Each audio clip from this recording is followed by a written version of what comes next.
Hello people, welcome to my channel. If you're coming across my channel for the very first time, thank you so much.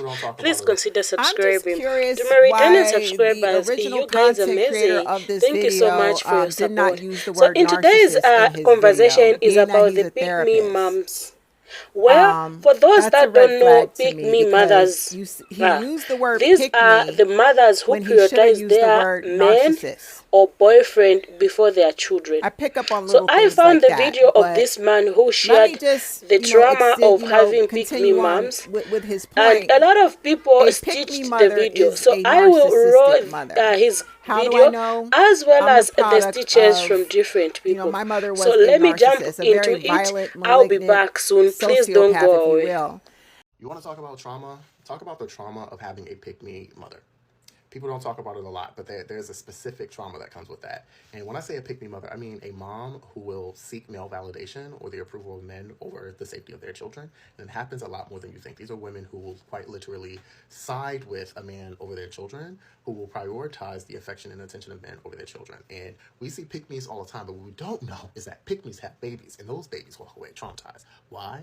Because pick-me's are more prone to putting their children in harm's way through emotional neglect, allowing physical and other forms of abuse. These things happen as a result of moms prioritizing the needs of men over their children or themselves. I highly recommend, if you have a pick-me parent, to just examine your relationship with yourself and your relationships with romantic partners and things like that, because it can show up in so many different areas of your life. And we don't want to repeat the patterns. And let me just note that a lot of women are conditioned to be pick-me's because we live in a patriarchal society, obviously. But that doesn't excuse the behavior. It just is like an explanation for the behavior. If you are a pick-me parent and you feel like your man needs to come first, I should whack you, but I'm not going to do that. But I will say, work on yourself, please. You want to talk about trauma? Talk about the trauma of having a pick-me mother. And when I say a pick-me mother, I mean a mom who will seek male validation or the approval of men over the safety of their children. I came across this TikTok and I definitely wanted to talk about it because I too have a pick-me mother. We need to talk about the comments in this video because they demonstrate how some women will always blame a man instead of taking accountability. If you guys haven't seen this viral video, go watch it. But basically, this woman tells the story about how her mom claimed that she was going on a girls' trip to the Bahamas, but in actuality, she was with another man in Turkey. Her mom literally abandoned her and her siblings, which resulted in her dad falling apart, them becoming homeless, and her being separated from her siblings. Guys, this is a pretty clear situation of this lady's mom being a pretty terrible mom, but these are some of the comments. When are y'all gonna realize that it's not the woman's fault? Are you kidding me? Oh, so she was the breadwinner? What does that have to do with any of this? This is just the worst one because it actually has some thought to it. There's something wrong with dad for her to leave, for him to allow you to lose everything, and for you guys to be separated. I want to hear that story. That doesn't take away from the story that she's telling about her mom, right? And this was her response. Not you trying to justify the actions of a grown woman who willfully chose to abandon her children for another man in another country and left her kids to be homeless, never once coming back to get her kids.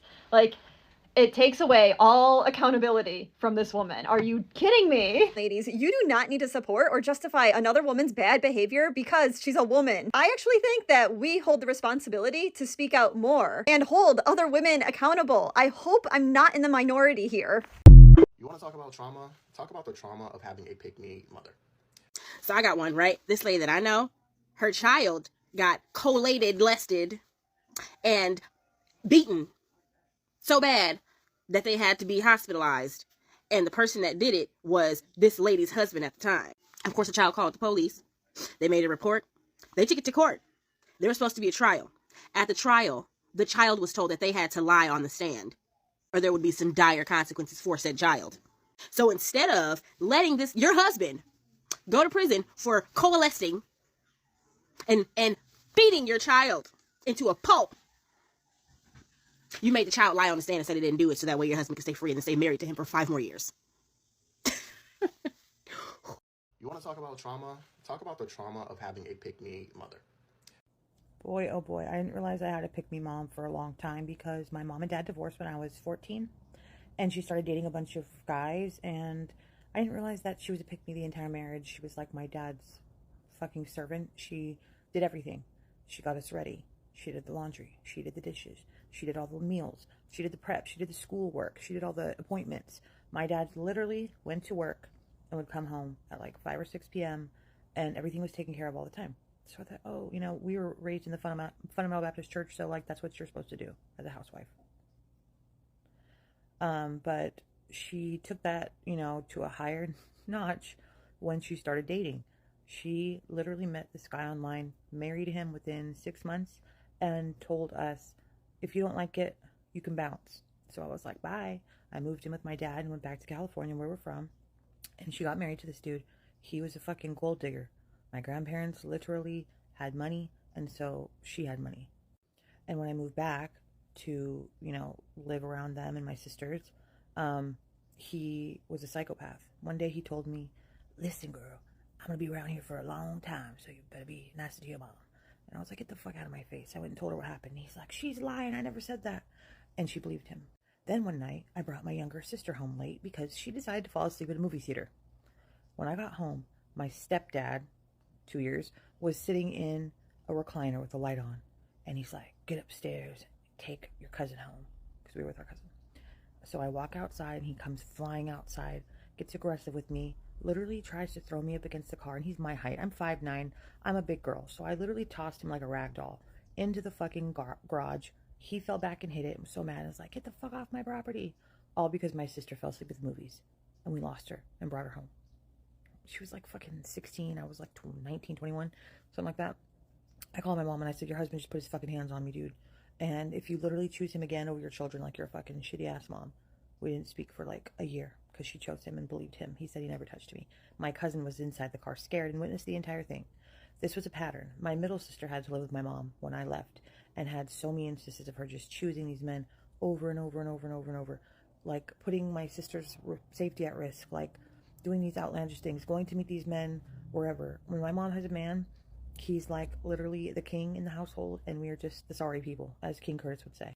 I visited my mom before on occasion with my children, and she acts like we are the biggest burden. She'll beg us to come out, and when we get there, it's like, oh my God, this, oh my God, that.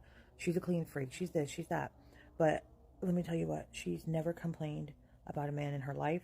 She devotes her all to every man, and she doesn't give a fuck all about her children. She's like stone cold. My mother has never been able to say the words like, I love you to her children. And I definitely think it stems back to her issues with her father. Her father was a psychotic preacher who literally tried to buy a girl from their boarding school. That's another story. But yeah, I had a pick-me mom growing up, and I still do. And it sucks because she just got married again. My dad was dying of COVID, and my mom decided to get married and didn't tell anybody. And the only reason we knew is because my pick-me psycho aunt posted the pictures on Facebook. So yeah, I have a pick-me mom. Well, before you go, I would love you to share what you think about this video, the experience of these ladies and the man they have shared. Because growing up with a big mom can have a profound implication for children's mental health and well-being. The experience often leaves the emotional scars and trauma. Such scars are insecurity, anxiety, and low self-esteem. There are a lot of women out there who prioritize their men before their children.